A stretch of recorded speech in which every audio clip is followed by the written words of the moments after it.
Very few juveniles with brittle diabetes will put on Oronase or synthetic insulin pills. The reasons are pretty obvious for anyone who knows juveniles and knows diabetes. We didn't know either, and neither did Fogel. A male adolescent's metabolism is jumping, growing, changing, coming into puberty, bouncing around emotionally, in short, running amok. A brittle diabetic, no matter what age, is also bouncing around. Their blood sugars can resemble the famous bird Charlie Parker's alto saxophone break in Night in Tunisia on any given day. Anything can play with it. Foods and the content of such, moods, time of day, time of night, anytime, all the time. It is not unusual for them to go 3 times the high range and half of the low range during the course of a day, let alone a week, a month, a year. In the person without diabetes, the pancreas works quite differently.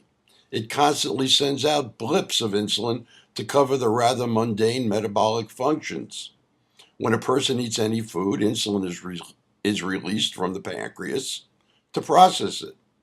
Insulin's job is to get glucose out of the blood and into the muscle cells that use it for energy. Insulin also inhibits the release of fatty acids from the body's fat stores, all natural, wonderfully balanced.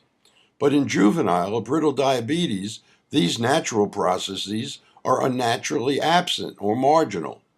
Injecting insulin compensates and hopefully stabilizes a diabetic. Usually, pills are given to older folks whose bodies have already gone through the changes, battles, bruises, conflicts, upheavals that human flesh is heir to. Older diabetics are either still emitting some insulin themselves or can be maintained through a combination of pills, diet, exercise.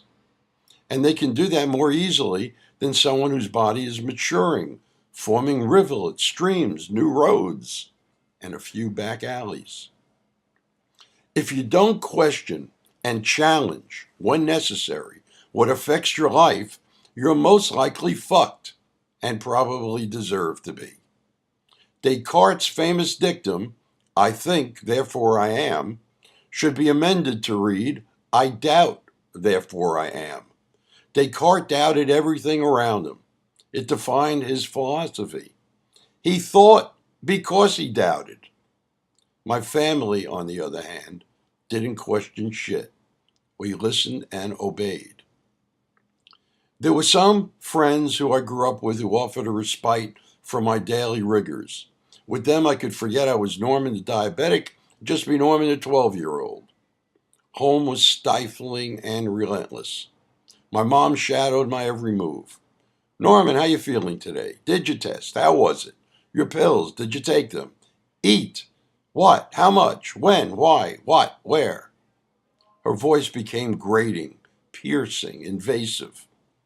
And here I was becoming more and more conscious of my cock and balls, a normal phenomenon for males and other rites of adolescent passage. My father, awkward and tentative in my presence, deferred often to my mom's intense worry and protectiveness. It was simply easier for him. We are what we're least afraid to be. He would avoid picking me up, throwing me around, having old fun fights, or any rough stuff that had the slightest hint of danger. Somehow, I got the idea I had a label, fragile, handled with care. Prior to that summer, I weighed approximately 155, going into the hospital around 130, coming out 110. My energies began shifting upstairs. I became more concerned with my thinking, thoughts, imagination, or lack thereof, and trying hard to compensate, learn funnier, dirtier jokes, become faster, more athletic, anything to not make my folks, or anyone else for that matter, take a giant step away. What I didn't know, had no way of knowing, was that in a brief period of time, I'd be living in another place in Brooklyn, an hour and a half and light years away by public transportation. It could have been Mars. I was too preoccupied with diabetes and its demands, both outer and inner, to enjoy my new junior high school experience the way I was planning to.